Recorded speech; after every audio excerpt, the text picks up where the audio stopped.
I play Jack Curry. He is a dreamer. He's a man-child. He lives with his mother. He's 33 years old, and he's threatened to get kicked out if he doesn't get a job. So he goes job hunting, and he bumps into this beautiful girl named Kate, played by Anita. Oh, come on! Am I invisible now, too? I'm sorry, are you blind? Seriously? And he falls in love with her and decides to work for her, driving celebrities from Nollywood to the Gyama Awards.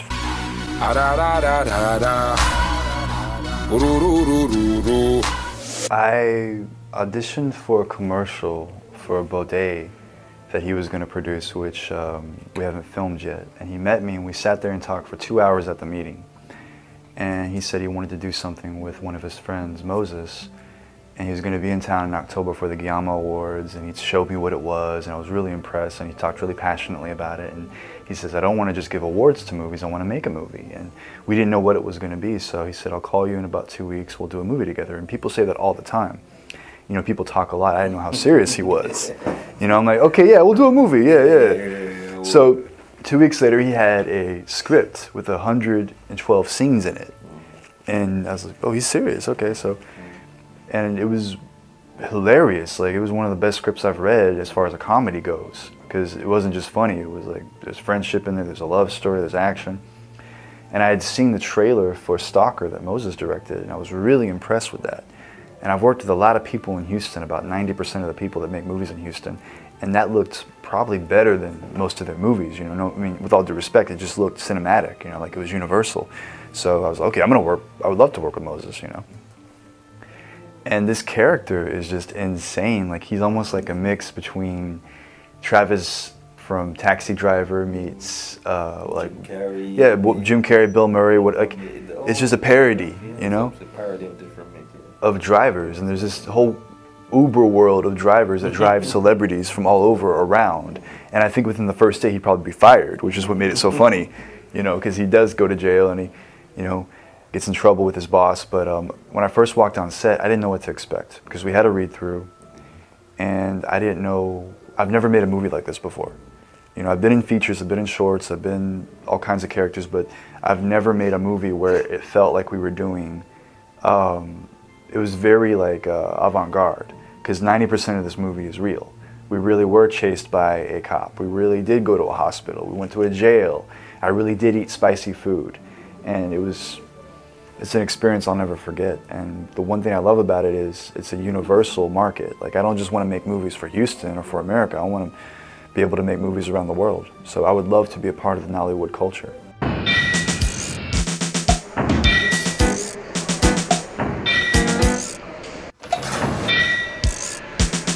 Jim is one of the best actors that I've worked with. You know, he loves improv. And he's very serious. You know, he likes to have a good time, but when it's time to roll, he gets into his character like that. Like, he could be joking around, you know, telling a story, and then all of a sudden, action, he's a character. Wait, let me get this on film. This is gonna be so cool. I'm gonna put this on YouTube. I'm serious. Yeah, you're serious. I'm gonna kill you. I'm gonna kill you. You're not good, you're done. The first time I met Ethan, he's even quiet and not talking, sitting across the room. I remember what I told you that day, buddy. I said, this man has the looks. I don't know about the delivery, but he has that quiet intensity that good actors have. I can tell a good actor anytime, the quiet intensity, you know, just waiting to show what he had. From my first scene, I called you again and I said, where did you find this man? You know, I'm sure he's not aware of all these things. And I posted something on Instagram, which I've not done of any actor of late. I said, this might be, well, this is arguably the funniest actor I've made a movie with, and I don't put out stuff like that. His expressions, I'm just talking about his expression now, physically. Looking at him as an actor, his expression says a lot, even before he takes it a single line. You know, and that's a very important attribute for an actor, every actor to have, and then it's even more important for a comedy actor, because your face sets you apart from the usual actor. People, you need to look funny before you even try to be funny. That's what I feel. And Jack has this going for him. And I mean, all the actors, we've had him play alongside a lot of top actors, actresses from Nollywood, and everyone said the same thing. they would always come up to me and say, "Where did you find this guy?" That was like one thing everybody say. On the first take, same thing. Nadia, same thing. Inse said, Jim, everyone that got on the set. I mean, the first thing they did, the first take of the first thing they ever did with him, they would come and say, "Where did you guys find this guy?" Because he was phenomenal in his delivery of his character, and I think we have a hit coming, and we have a superstar in our hands.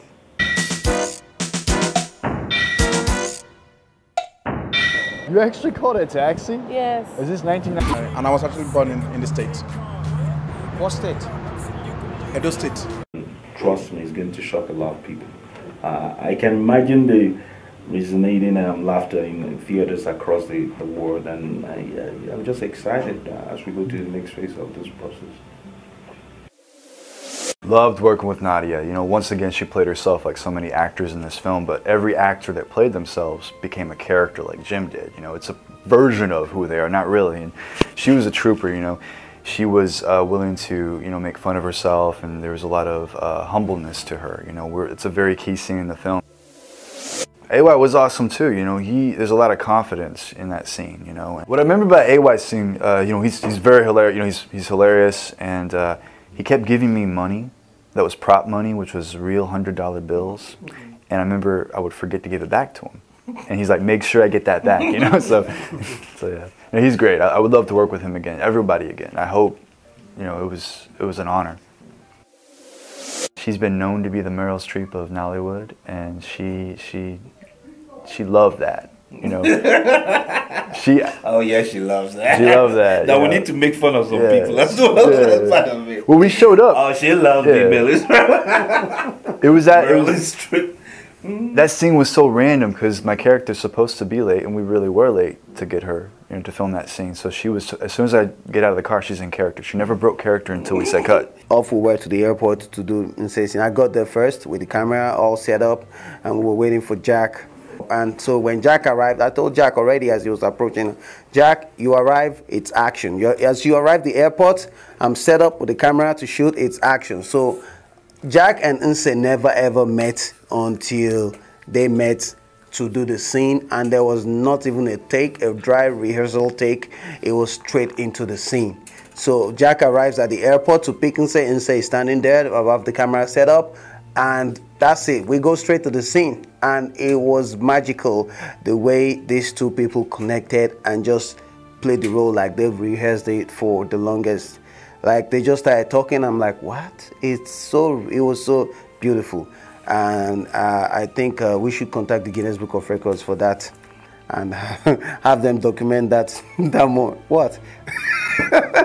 We should actually contact Guinness Book of Records, have them document that moment as the scene that was unrehearsed, the actors never met, and it's a great scene. You did, Chris.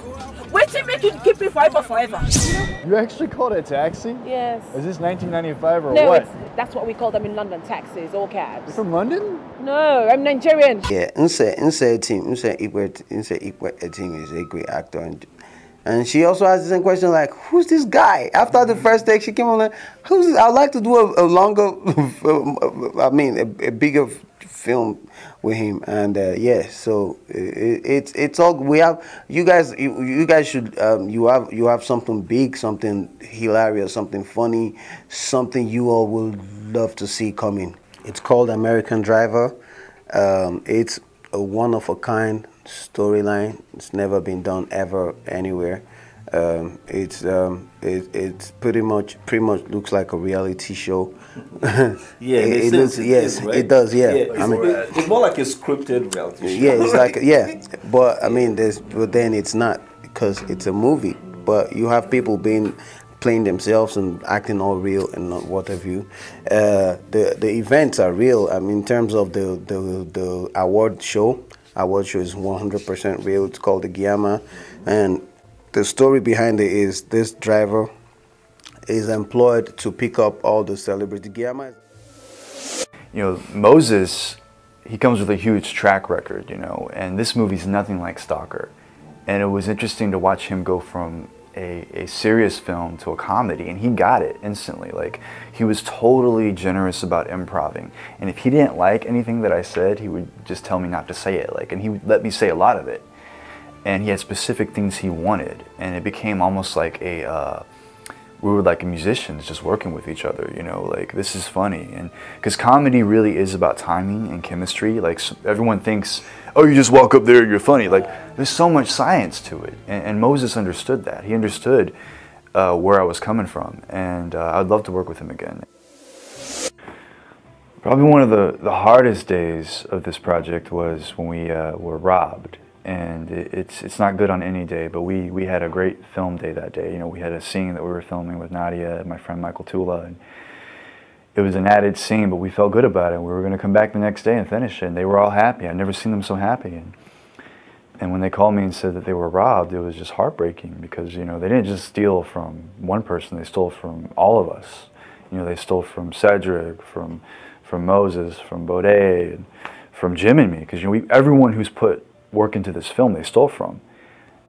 We were upstairs having a production meeting, and that's what you guys don't know about.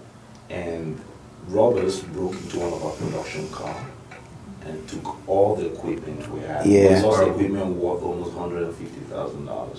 Yeah. And yet, the next day, the very next day, without saving our breath, just the next day, we thought about it. People were upset about it, even depressed about it. We went to sleep completely disconnected. We were completely discouraged from this. But you know what? The next day, we called each other and said, listen, we can't let this go. That was our 20-something day of shoot. Yeah. We can't let this go. I mean, come on, man. We're champions. We can't let this break us down. While the police report was still fresh and not out yet, it was still being investigated. We went back. But mind you, this equipment is owned by us completely as an entity. We went back, rented equipment exactly to the specifications that we used before, and went back and completed this movie. I didn't know what was going to happen. I didn't know if we were going to take a break for 2 months or come back, but the next day, like Jim said, you know, we went back to work. And they were like, no, we're not going to, we've come too far, we're not going to stop. You know, we love this movie, and a movie, it's not just about the lead actors or the director or the producer or the writer. It's a community, it's a family, you know. You see a movie or a TV show, it's a community of people that come together to make it. And it took a lot of courage to finish this movie. And by the second day, you couldn't even tell what happened, you know. Because there's no point in finishing a movie if you're not going to be confident, especially a comedy. So, you know, by the time we got to Insay's scene, it was a comedy again, you know, we were being funny.